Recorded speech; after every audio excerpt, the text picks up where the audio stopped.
He's like some white guy who writes a lot. He wrote a poem in the 80s that was published in Playboy called Cunts. And it was like, honestly, I only read it once, but it was like really raunchy and like trying to be crude and awesome and like ahead of its time. And I think he didn't do it very thoughtfully, so it came across as sort of misogynist. So Sandro Cisneros wrote this poem in response to that. He talked about like pulling a tampon out with his teeth and like, oh, it wasn't even bloody. Like it was just. It's called Down There. Your poem thinks it's bad because it farts in the bath, cracks its knuckles in class, and adjusts its balls in public, back and forth, one then the other, like Slinky. No, more like the motion of a lava lamp. You follow me? Your poem thinks it's cool to pee in the pool, waits for the moment someone is watching before it picks its nose and eats it. Yuck. Your poem is the kind that swaggers in like rain or struts its stuff like Rambo, the kind that learned to spit at 13 and still is doing it. Blames its bad habits on the Catholic school, picked up words that snapped like bra straps, learned words that ignite from their own gas like a butthole flower, fell in love with words that thudded like stones and sticks, or stang like fists, or stank like shit gorillas throw at zoos. Your poem is a used rubber, sticky on the floor the next morning.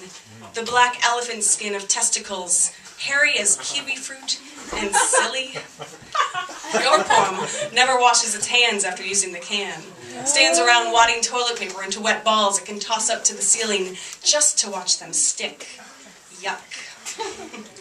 Oh, my little booger, it's true, because someone once told you, don't do that, you like to do it. Baby, I'd like to mention that Tampax you once pulled out with your teeth from a Playboy poem, and found it, darling, not so bloody at all.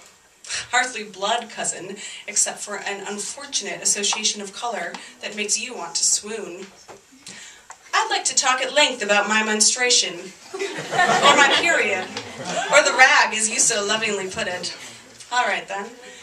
I'd like to mention my ragtime. Gelatinous, steamy, lovely to look at in the light like a good glass of burgundy. Suddenly, I'm artist each month.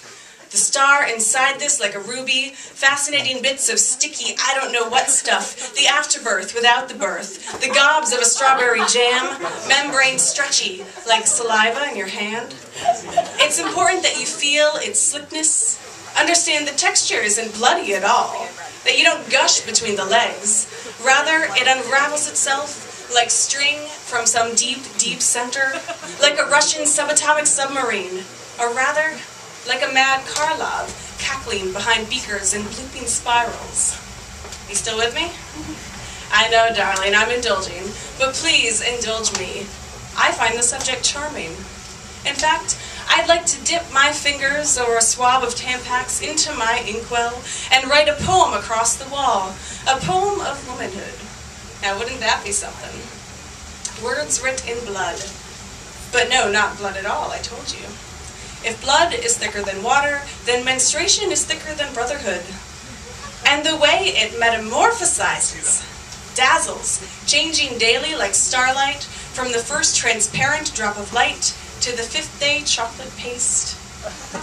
And I haven't mentioned smell. Think Persian rug, but thicker. Think cello, but richer. A sweet, exotic snuff from an ancient, prehistoric center. Dark, distinct, and excellently female.